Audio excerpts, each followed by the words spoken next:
Hello, I'm Rebecca Robertson, the Adam R. Flato, founding president and executive producer of Park Avenue Armory. Welcome to our final event of the 2023 Malkin Lecture Series. Tonight, we will learn more about Zoe Anderson Norris, a colorful character of the Gilded Age. In her own bimonthly magazine, The East Side, she documented desperate immigrant poverty and homelessness, calling for the world to heed and help. She also founded the Ragged Edge Klub, which meant for weekly dinners combining activism and dancing. We will hear from Eve M. Kahn, formerly of the antiques columnist for the New York Times, who will give a progress report on her Zoe Anderson Norris biography, and how Kahn amassed a comprehensive collection of Norris's work and related ephemera, including the only surviving complete run of the East Side, souvenir postcards, and even dinnerware from the Ragged Edge Klub's favorite restaurants.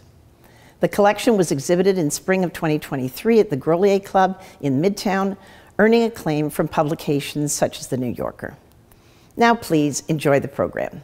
Thank you all for coming out for this niche topic. Thank you, Kirsten and Oscar and the whole Armory team for setting up this event. What an honor it is to give a talk in these hallowed halls where so many great figures of our time have spoken and partied and held races and marathon dances. I love the history of this building. So thrilled to be here. So I'm going to talk for half an hour-ish about the twists and turns of fate that brought Zoe Anderson Norris from rural Kentucky to New York's Lower East Side in early middle age, and how she learned to fight for the poor with her pen and to rule New York's Bohemia. So half an hour-ish, this is a progress report. I'm handing in my manuscript for my Zoe book to Fordham University Press on Jan 1. So I'm polishing the footnotes and still making a few more discoveries here and there. So you'll get breaking news tonight. She was born in 1860 in Harrodsburg, Kentucky. It's about a half an hour by modern standards southwest of Lexington, central Kentucky. That's her as a steely, determined toddler at lower left in that image. Her parents, Henry and Henrietta Anderson. Henry lived from 1812 to 1872. Henrietta lived from 1819 to 1897. Zoe was the 13th of their 15 children. In a little old dog kennel town, as she referred to Harrodsburg, by the time she became a New Yorker around 1900. So before she was born, her father had worked as an itinerant pastor and school teacher. By the time she was born, 1860, the 13th of 15 children, he was focusing on translating the New Testament again from ancient Greek through the lens of the disciples of Christ. It was an evangelical faith, one of a number of evangelical faiths that were sweeping the South in the early 19th century. He'd converted as a young man. He eventually published a couple of editions of the book.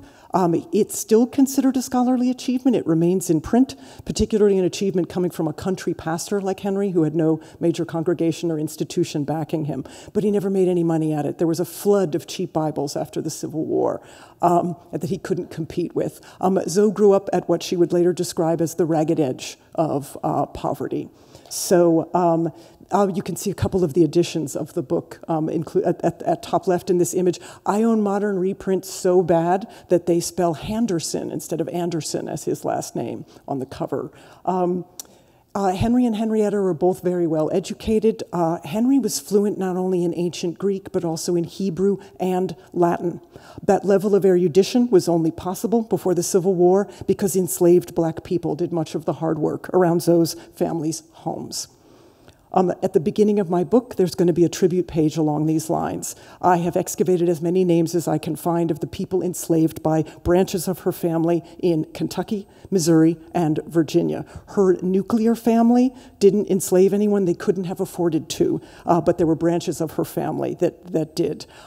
So in a sense, the intellectual milieu that she grew up in. Her family was full of intellectual dreamers. The milieu she grew up in, so her writing ability, her enormous vocabulary, her thirst for knowledge were made possible by the labors of people in captivity. So in a sense, my research, my writing, my lecturing, my talk today, in a sense, were made possible by the labors of people in captivity. So there'll be a tribute page along these lines. I've even added a few names since I made up that slide recently. At lower left is the farmhouse at or near the property where she was born, at the outskirts of her little old dog kennel hometown. She never stopped writing about the beauties of velvety Kentucky bluegrass country. When I visited there, I took a souvenir bluegrass stem that I've been carrying around for years now in my notebook. Top left is a plantation near Fredericksburg, Virginia, where her family moved around 1870 when her father was in failing health. They were right down the road from that plantation where Stonewall Jackson had died during the Civil War after being mortally wounded by accident by his own men. Zoe would have seen fresh scars of the Civil War all around. There'd been house-to-house fighting in that area. Also, during the war, she would have known that she had relatives fighting for the federal forces, the Union Army, that her father supported abolition, and that she had first cousins who were fighting for the Confederacy. Her family was as bitterly divided as the rest of the nation.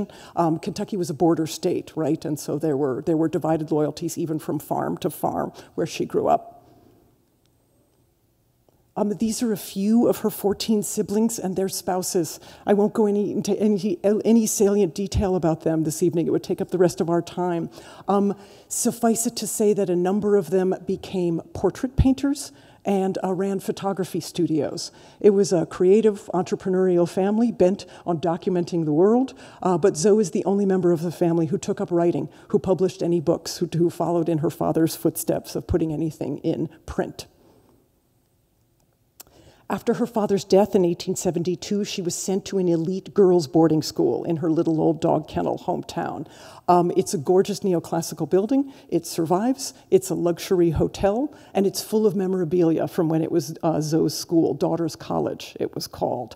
The head of the school, John Augustus Williams, had been a good friend of her father's, and he sternly told the girl students, do not marry until you have developed enough professional skill, perhaps as a teacher or a stenographer, that you can support your family if the male breadwinners that you're counting on fail you. And Zoe didn't listen to him. She married days after graduation in 1878 at age 18, like an idiot. And I'm quoting a memoir essay she wrote just before her death in 1914. Like an idiot, she married Spencer Norris. He was a storekeeper in Harrodsburg. He'd grown up there. They would have known each other since they were kids. He was, by all accounts, brutally handsome, and he was, by Zoe's account, incredibly spoiled by his mother. He was the only surviving child of a woman who'd been widowed young. And he runs a restaurant for a while after they marry, then he runs a hotel. They quickly have 2 children, a son named Rob and a daughter named Clarence. By the 1880s, he's moved the family to Wichita, Kansas, which is booming, and then it's crashing. He runs a series of specialty grocery stores there. Also in the 1880s, while he's trying to make a living in Wichita, Zoe's widowed mother and a number of Zoe's siblings go to homestead at the Kansas frontier. They would have lived in a dugout, like you're seeing at top right there. There's no building materials, right, until the railroad comes in. You can excavate stone, or you can make blocks out of sod to cover a little hut that leads to a hole in the ground where you're living. The land is besieged by cyclones, droughts, locusts, and terrible isolation. The nearest neighbors would have looked as far away as a galaxy at the little lights at the horizon. Zoe never stopped writing about the terrors of homesteading in Kansas. A number of her fictional characters and her mother go mad at the Kansas frontier. And her mother was eventually brought to an asylum in Kentucky, and Zoe never stopped writing about being terrified of being sent to an asylum. These photos were taken around 1898. That's Zoe's son, Rob, on the left, and of the pair of girls on the right, the one on the right is Zoe's daughter, Clarence. These were taken around the time that Zoe was granted a divorce from Spencer on the grounds of his admitted adultery. He signed the papers admitting adultery. He didn't even show up in court. Before the divorce, she'd started restlessly experimenting with fiction and journalism. She wrote, for example, a vicious gossip column for a local paper, parodying all the pretentious nouveau riche of Wichita. With the divorce, that trickle of words becomes a fire hose. She needs it to support herself, and it only ends with her death. She was entitled to alimony. The government had, according to the papers that Spencer had signed, but his business conveniently went bankrupt right after the divorce. So she never got any money from him. Got alimony, but didn't got it, is how she put it in a memoir essay at the end of her life. She flees Wichita with the divorce, taking her daughter with her and leaving her son behind. He ends up working for railroad lines. These are illustrations from some of her first stories published in national publications.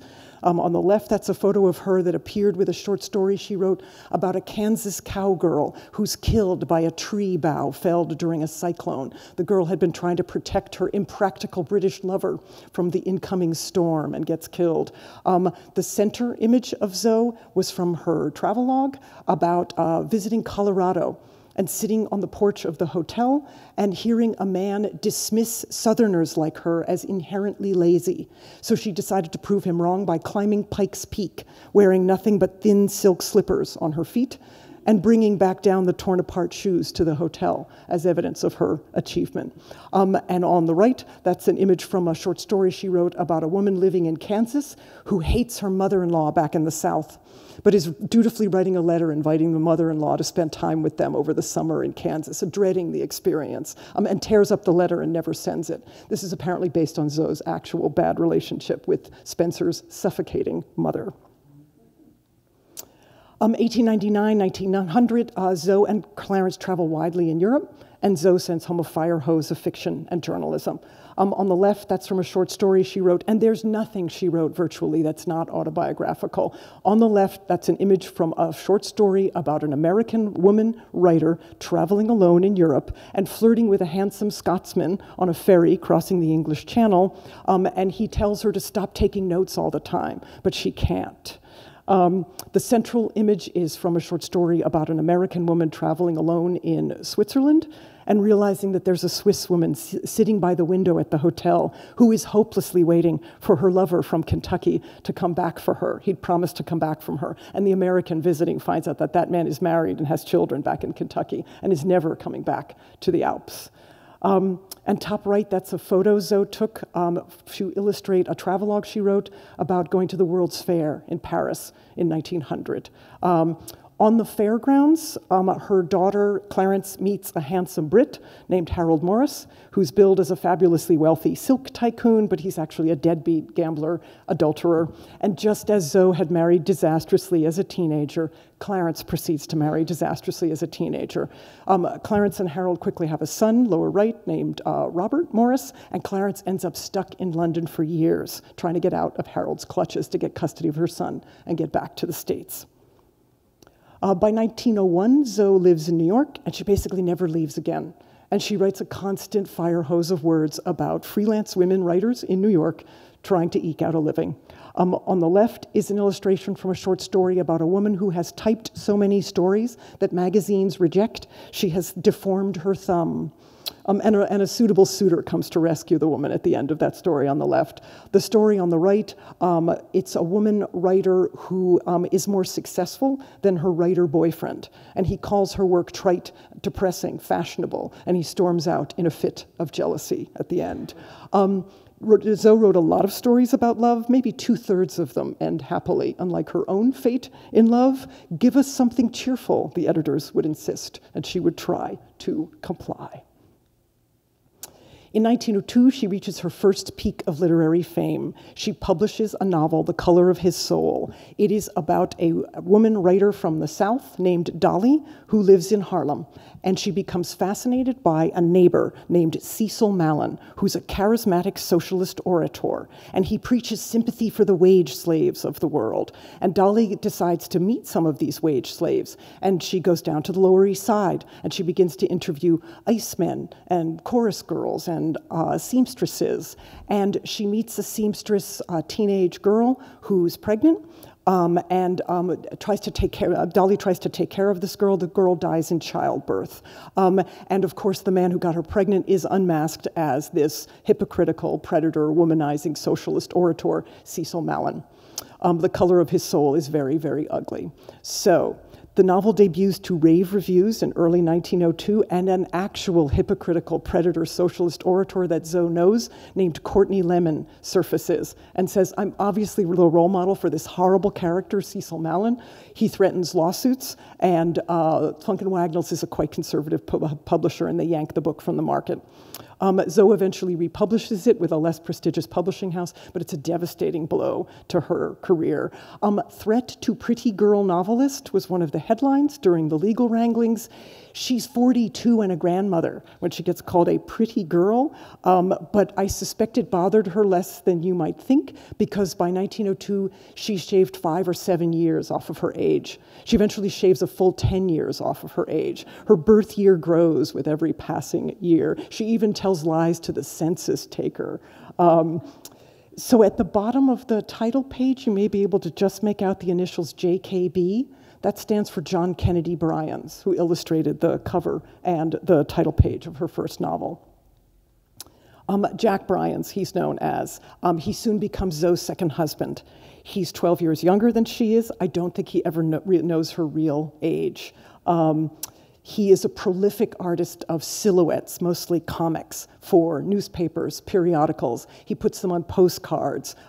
He illustrates the cover of her second book, The Quest of Polly Locke, based on her own travels in Southern Europe, and particularly focused on wishing she could help all the beggars in Southern Europe, all the disabled people that would throng her when she would go to churches or museums in Southern Europe.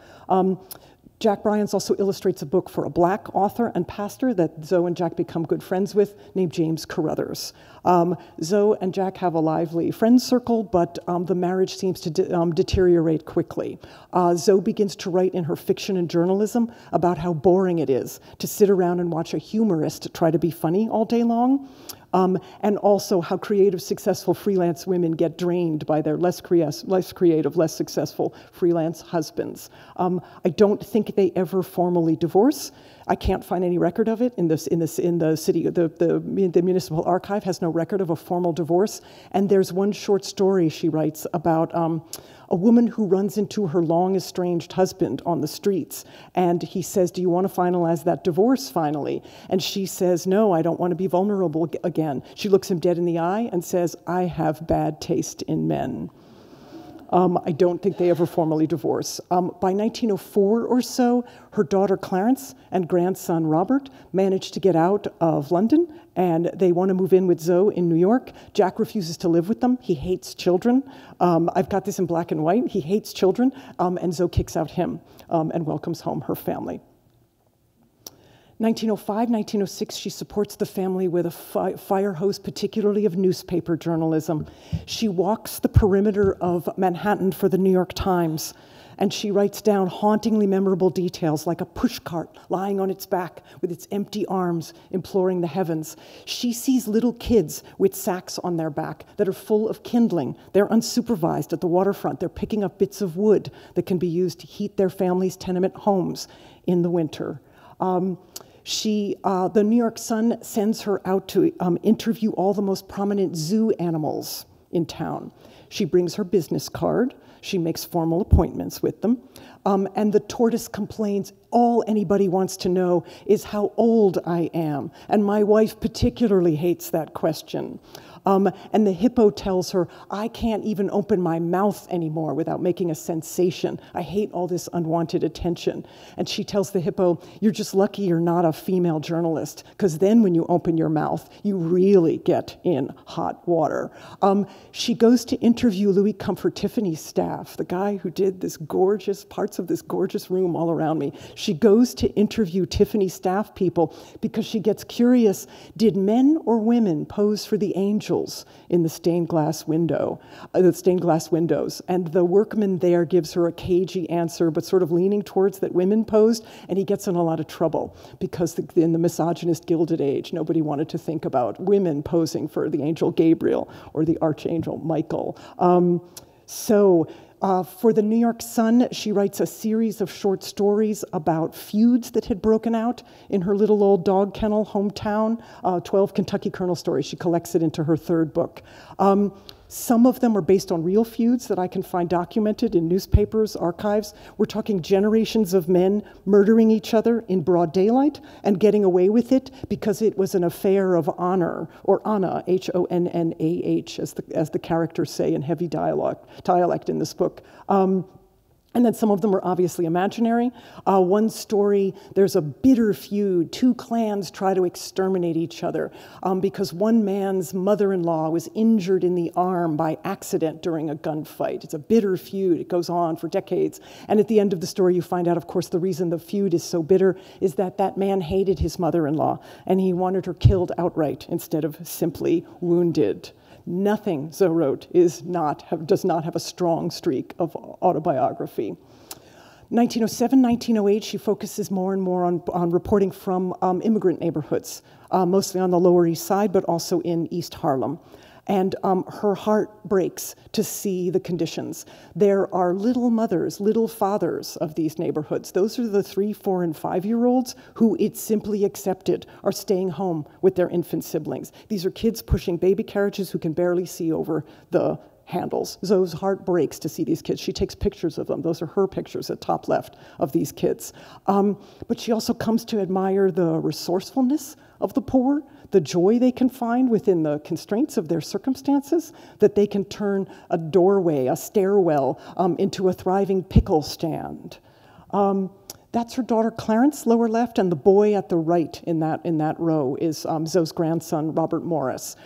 Zoe loved living with them. She called them Madonna con Bambino. The Bam was the little boy's nickname. Clarence, around 1908, heads back to Kentucky to remarry, taking little Robert with her. And Zoe's bereft when she's left alone. At one point, she ends up in a charity hospital, and she's convinced that the staff would kill her, except that they realized she was a well-known writer. In 1909, she pulls herself together. She has some diamond earrings left, and she pawns them. She decides to found her own bi-monthly magazine. By then, she's tired of being told what to do by male editors. They have stiffed her on fees, plagiarized her, sexually harassed her, accused her of various misdeeds. She's tired of being told what to do. She founds her own bi-monthly magazine in spring 1909, The East Side. 29 issues come out before her death in 1914. She writes every word virtually herself. And she gives herself all the masthead titles. She changes them with every issue. And the masthead titles over the years include Printer's Devil, Office Boy, Circulation Liar, High Muckamuck, The Whole Cheese, and The Whole Shebang. She's living on East 15th Street between 1st and 2nd. She's on the 7th floor of a newish building by then. She overlooks a sea of desperate immigrant poverty that stretches basically all the way to City Hall. And with the press release for the magazine, she writes, I've got enough material just looking out my window to last me the rest of my days.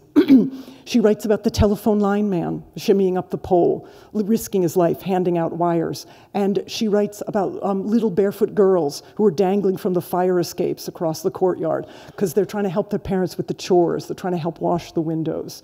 That's her brochure on the left. She gets blurbs from early subscribers, including David Starr Jordan, the first president of Stanford, and Elbert Hubbard, the great tastemaker philosopher who ran a slightly sketchy arts and crafts utopian community in Western New York. She finds an illustrator willing to work for her for free. His name is William Oberhart. She can't pay him. She pays him in the form of giving him a share of the press passes that she's getting to theater. She's writing theater reviews in her magazine, and she gets plays and music. She gets tickets to plays and musicals, and she shares them with him. That's the only way she can afford to pay him. He's an up-and-comer. He's working for many, many of the prominent magazines of the time. And he follows her around the slums, and he documents whatever she's writing about. Gaunt, exhausted child laborers, the bewildered new arrivals at Ellis Island. She writes about a rabbi, and he gives her a portrait of a rabbi to put on the cover of the magazine. She writes about the pushcart markets and the skyscrapers that are starting to sweep away the pushcart markets, and he illustrates all of that. On the lower row, second from left, that's the synagogue at 60 Rivington Street. It's the only synagogue it can be on the Lower East Side. It's the only one that had 2 women's galleries tiered like that. At the Eldridge Street Synagogue, turned into a museum, there's a show on right now with billowing banners depicting some of the change-making women of the Lower East Side, and Zoe hangs now in a synagogue stairwell on Eldridge Street. I just went to the opening yesterday. It's spectacular. I've tried many times to get into that synagogue at 60 Rivington Street, and if you're curious and you want to help me, ask me who the artist is who won't return my emails. Who lives there now. In the course of the 29 issues, she gets angrier and angrier at how the poor are mistreated by corrupt, incompetent government officials, corrupt, incompetent charities, violent policemen.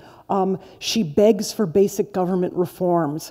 Can we get the trash cans emptied on the streets of the Lower East Side the way we can 3 blocks over in a wealthier neighborhood? Can we impose sensible alimony laws so that a man can't simply move to New Jersey and not have to pay any alimony to his family back in New York who are starving and freezing? 29 issues, angrier and angrier. She sees men, women, children tottering under enormous burdens on the street and being handed cups full of water as if they were animals.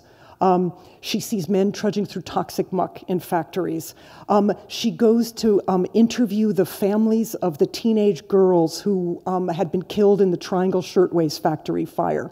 And she documents how the charities that had promised to help them had reneged on their promises and just folded all the money that had been raised to help these families back into the endowment. She goes from tenement to tenement, and she interviews the families of, for instance, Bertha Wendroff, Anna Altman, Becky Koppelman, and Ida Jukovsky. I've interviewed descendants of these families, and they corroborate Zoe's stories about how these families were left broken by grief and poverty after they lost their teenage breadwinner.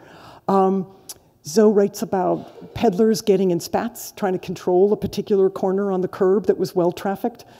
She writes about herself, her beauty treatments, her bad marriages, her life in Kentucky, Kansas. No detail is unspared. Her siblings, her friends, her parents, nothing goes unmentioned.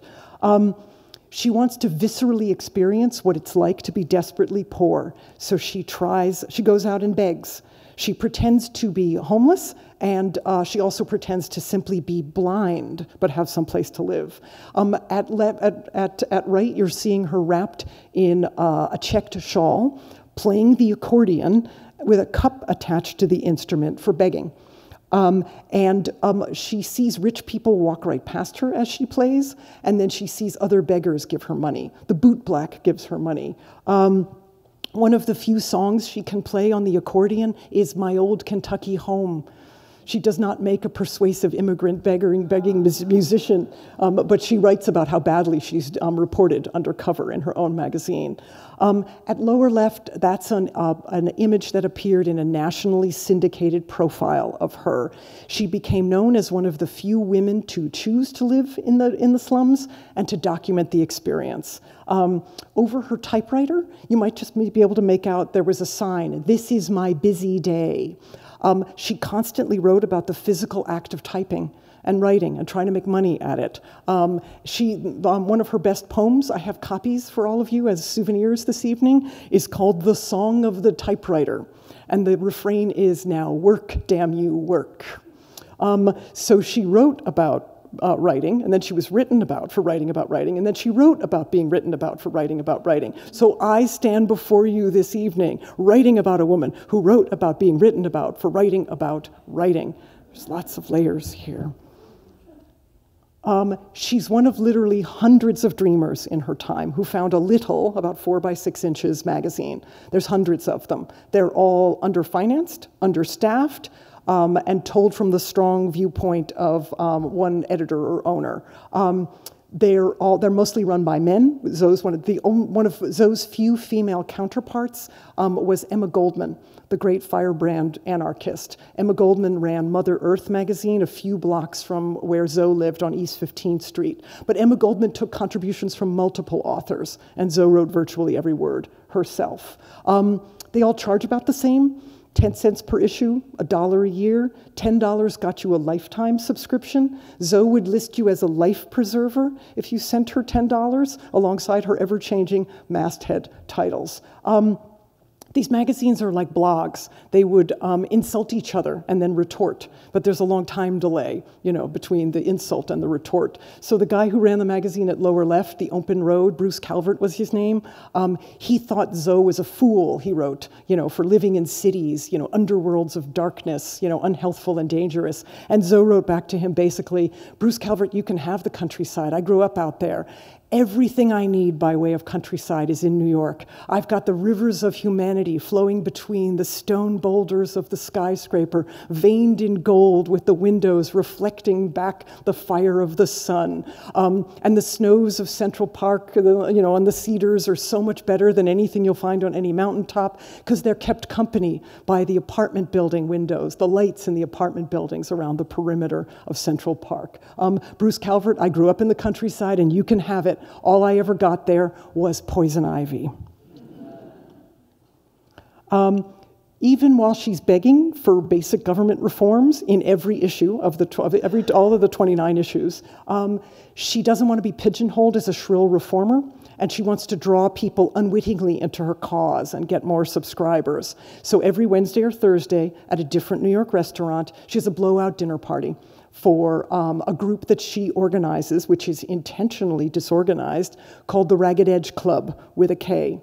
Everybody pays for their own dinner. There's no dues, no rules, no membership directories, no motions to adjourn, no committees. Just the killing of care, with a K, with comfortable, with a K, exclusiveness, with a K, the killing of care.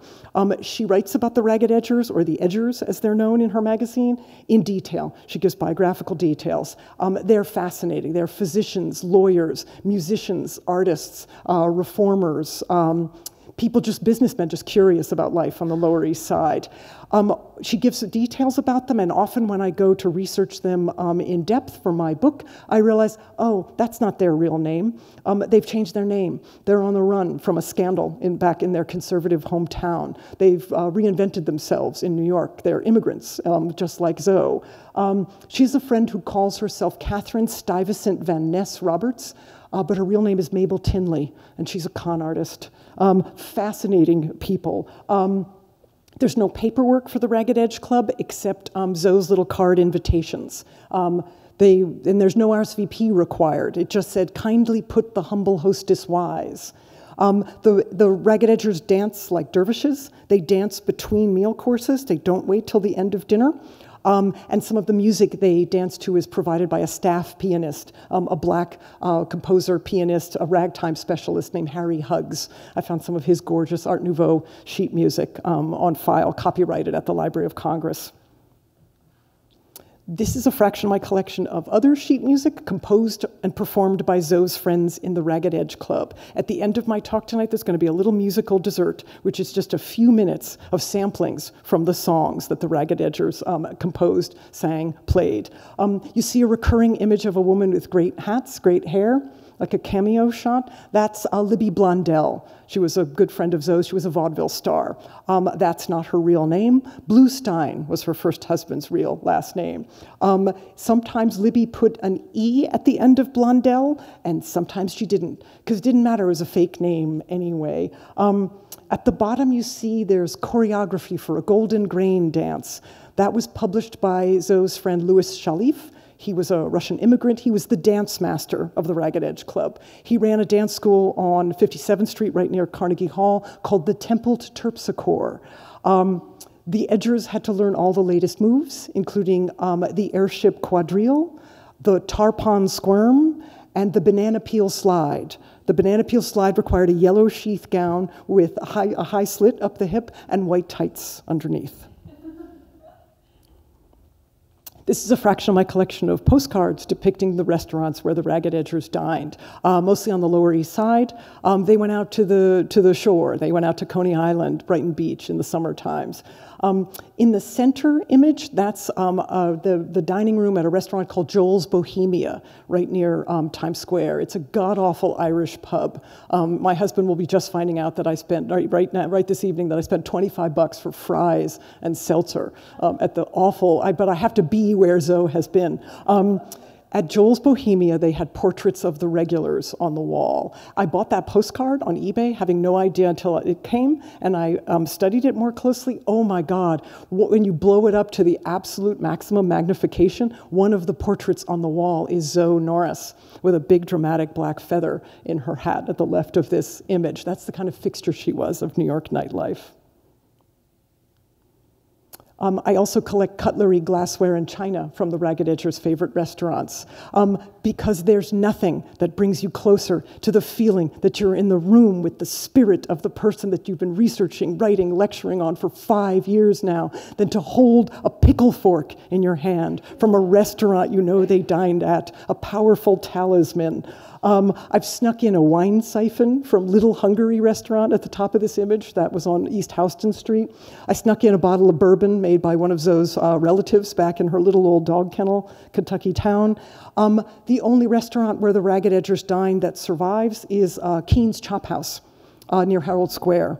And I know they had Thanksgiving dinner there in 1913, and anyone was invited who had no home ties, either because they were poor and had no place else to go, or because they didn't like their real family. And they wanted to they had no home ties because they wanted to have dinner with people they actually liked. She becomes nationally known as the Queen of Bohemia for running the Ragged Edge Klub. And at first she hates that title. Bohemia in her time was a place where people were willing to live in filth and also to indulge all their worst impulses. So a man in the stereotypical Bohemia felt perfectly justified in following the tenets of the free love movement and running off with his affinity as soul or soulmate, as lovers were euphemistically called, and leaving his family starving and freezing. She gets sarcastically called the Queen of Bohemia. She hates it, and then she gets called it so often she just decides to claim it. And she says, if I'm going to be the queen, I need a peerage. I need aristocrats. And so she begins to take a long-necked Hungarian wine bottle and tapping her friends lightly. And thus is ennobled, for example, Lady Betty Rogers of the Bronx, Countess Ella Bosworth of Brooklyn, and Baron Bernhardt of Hoboken. And she writes about all her noblements. And she's afraid that her friends are going to think that she's going to give them some money along with the ennobled title. Also in the 1910s, she self-publishes her last book. She hates other editors by then. She doesn't want to work for anybody else. She self-publishes one more book, The Way of the Wind. It's based on her own family's disastrous experience descending into poverty and madness at the Kansas frontier. It's terribly sad. It's beautifully written, and she self-publishes it, and very few copies sell. In the last issue of The East Side, Jan-Feb 1914, she tells her readers, I'm preparing to die. Her mother Henrietta, had died in an asylum in Kentucky in 1897. In 1914, Zoe writes, my little mother came to my bedside on East 15th Street and said, you're the next of my many children to die. Zoe writes, I shrieked at this warning, but then I grew relieved. I'm tired. I hope I've done some good for the world by fighting for the poor with my pen, and I'd love to have all the Ragged Edgers come to my funeral. She mails out the issue. She goes to the Ragged Edgers' Valentine's Day dinner. She collapses. She's brought to a charity hospital across Lower 2nd Avenue from the restaurant, and she dies. And the family does arrange for the funeral to take place somewhat as she had wanted it. These are the cards that the Ragged Edgers left at her funeral that the family gathered up afterwards. Halfway down the left-hand column, you can just make out in Gothic printed letters, that's Libby Arnold Blondell, that's Zoe's vaudeville star friend, with an E, on a whim at the end of her name when she had that card printed up. The center image, the handwritten one, that's from the family Oberhardt. That's the family of Zoe's illustrator, William Oberhardt. Towards the bottom of the right-hand column, handwritten, sort of browned, that's from Countess Ella Bosworth of Brooklyn.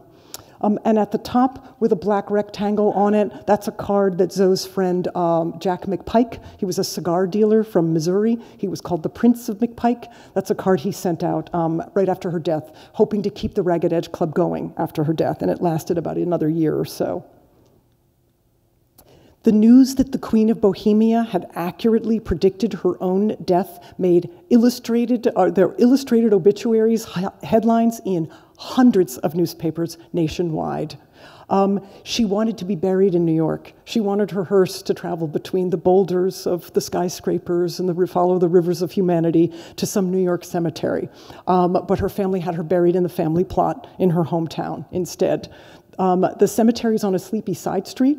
It has no particular interesting sculpture or mausolea architecture. I don't know who's ever come there over the years as a tourist and wondered why in heaven's name is that epitaph say that that stone was erected by the Ragged Edge Klub of New York.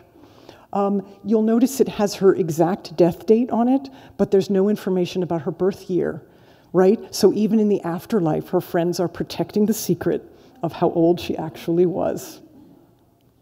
So barreling towards the end here, looking forward to comments, questions, and a little musical dessert. Her legacy. That's her grandson, Robert Morris, on the left. He joined the Navy. He became an admiral. He was a hero of the Armada that brought the battalions to help free the Mediterranean coast from Nazi control. Her daughter, Clarence, Clarence's second husband was named Fletcher Chelf. He was a simple, pleasant, low-key seed dealer, farmer in Harrodsburg. Fletcher and Clarence have a daughter named Mary at far right here. Mary was born 4 years after Zoe's death. She became a prominent singer, contralto, mezzo-soprano, traveled the world, charismatic, and then retired to Harrodsburg. And in memory of the grandmother she never knew, she founded the Ragged Edge Theater on the main drag in this sleepy town. And it thrives to this day, and I'm giving a talk there next year. So 2 more slides, comments, questions, little musical dessert. So Zoe had no will. She had no possessions of value, but what she did bequeath us all, of course, is a great story.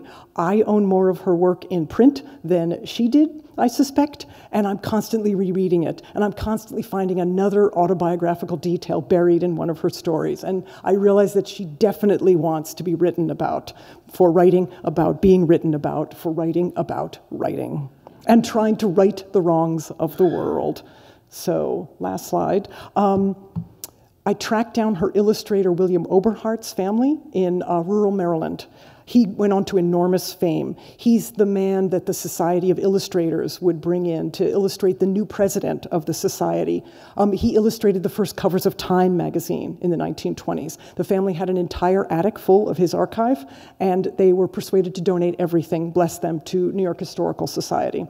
Nice and safe in institutional hands. New York Historical sensibly wouldn't take the lithograph stones. They're beastly heavy. There were 2 or 3 left in the family, but I had to have that stone because that image on it at lower left, that's a portrait of Zoe that appeared in one of the last issues of her magazine. I had to have that. The family put it in 3 tote bags for me, and it tore through all 3 tote bags on the Amtrak ride home, but I got it back to New York, where Zoe felt most at home. And finally, that's me on the right in front of her building a few years ago. I'm holding up a cheap reprint of her magazine. The left-hand page is The Song of the Typewriter, Now Work, Damn You Work, that I have copies, artist-designed copies of it for you as souvenirs this evening. And the right-hand page is Zoe playing the accordion, dressed as an immigrant wrapped in a checked shawl and playing, of all things, My Old Kentucky Home.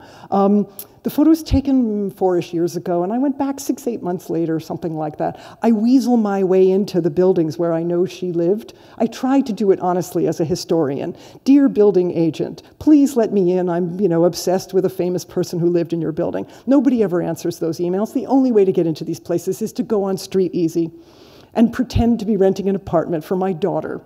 And it's true, my daughter does rent an apartment in New York. She's just never going to live in the outrageously overpriced Lower East Side. So I've been to that building. I've gotten in multiple times. So I went back 6, 8 months after that picture was taken, and I realized, wait, there was graffiti on the door when I was last here that said lost. The graffiti's gone because she's not lost anymore. She's found. Thank you so much for your attention. Thank you. But wait, a little musical dessert.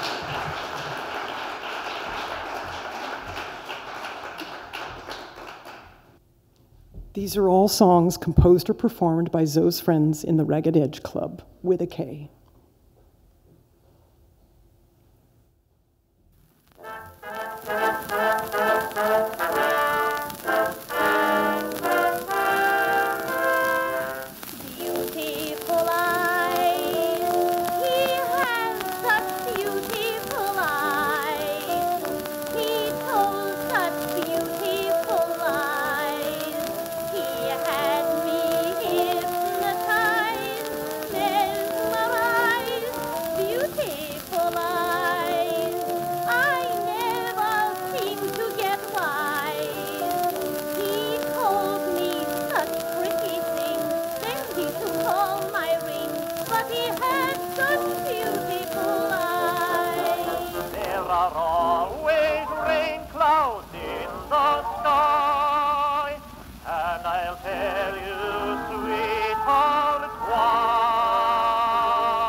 Afternoon, you'll hear him with the same old tune. Strawberries, strawberries, nice juicy strawberries. Here comes the strawberry man. Strawberry, strawberry, nice juicy strawberry. Whoa, good morning, ladies. Strawberry today, 15 cents along, but still the world goes right along.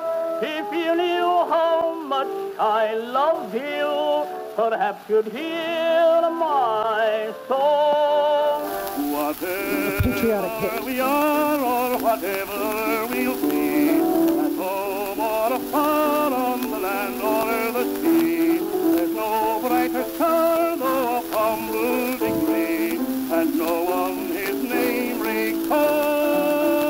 The man in the blue and the man in the gold have done well that crew, let their fame ne'er grow old. But greater than all is the one that we call the man in the overalls. Russian ballroom dancing music by Louis Sharif.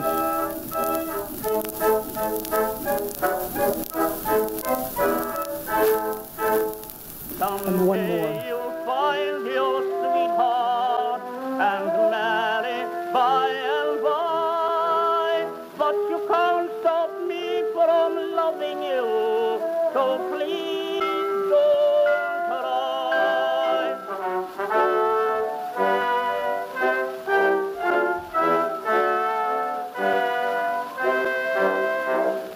Thank you, thank you, thank you.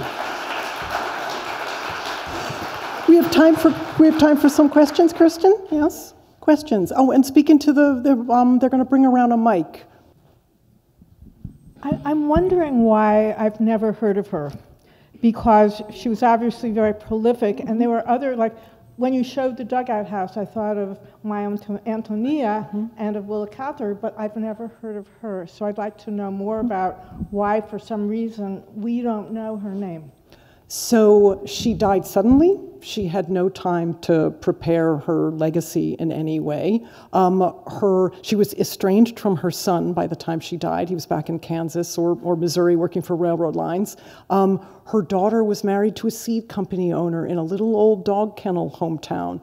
And I've asked the family many times, you know, what those papers were simply put in a box, basically. I know that her daughter gave away some of her books and her magazines over the years, but she didn't have any New York literary connections. There was a man in New York, he was an antiquarian book dealer, he claimed to be her literary executor. But as far as I can tell, he published nothing about or by her and did no work, and the family has literally never heard of him. She had a couple of interesting writer friends who were budding when she knew them in the 1910s.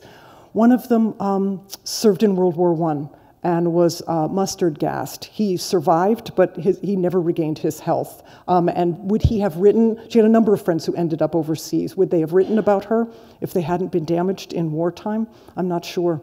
You need So the gold standard is a lover or a child who's incredibly dedicated to your legacy, right? So the artist, I'm just drawing one of 100 examples. William Trost Richards, right? Great landscape painter, had an incredibly dedicated daughter who placed his work in museums and made sure that everything was documented and contacted the people who'd bought her father's work, that kind of thing. That's the only way your name stays in the public eye.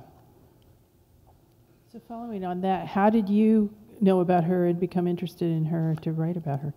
So I'm a member of the Groyer Club, a hybrid museum, library, and club on 60th between Park and Madison, open to the public for free, 6 days a week, 11 months a year, a bibliophile's heaven. So there's a Groyer Club member named Steve Lamezzo, and I hope he sees this someday. Love you, Steve. He collects American periodicals on a mass scale, 83,000 at last count, dating back to the 1730s. The Groyer Club had an expedition to his home in suburban New Jersey, and we were in he's got a room dedicated to the 1940s publications that had the American publications that had the American flag on the covers, and he's got an 18th century room, he's got a comics room. In the 19th, early 20th century room, he hands me a bound volume of Zoe's magazine, The East Side, and says, I've always been interested in her, she's a really underrated innovator, but there's no good research on her. So I start leafing through, and I see her name is huge on her covers. Her own image runs again and again. Zoe's magazine is sometimes the subtitle of it. I've never heard of her. And my own mother's parents and aunts and uncles were on the exact streets that she was documenting at the exact time they were there, at a time of virulent anti-Semitism. And I'm looking through and I'm thinking, Zoe Anderson Norris, that's not a Jewish name. Who is this woman who sympathized with my ancestors at a time of virulent anti-Semitism that I've never heard of? And that was the fall of 2018, and I stand before you almost finished with my book manuscript. So thank you for that question. So interesting. Your research is phenomenal. What was the most unexpected place where you discovered?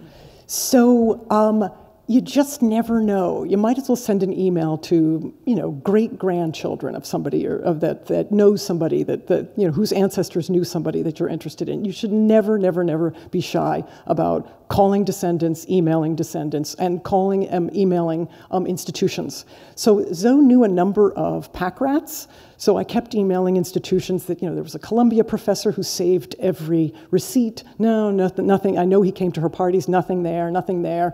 Writers who were pack rats who stuffs at New York Public, at Columbia, et cetera, et cetera. Nothing there, nothing there. All right, so somebody I know researched one of her uncles in 1905 or so who worked for Alexander Graham Bell. That's worth sending an email, right? Let's see what happens. The A.G. Bell Association Foundation in D.C. It's worth sending an email, right? I get an email back from the archivist basically saying, our entire archive is right next to Brooks Brothers' entire archive, next to Dulles Airport. Why don't you come down and see what's there?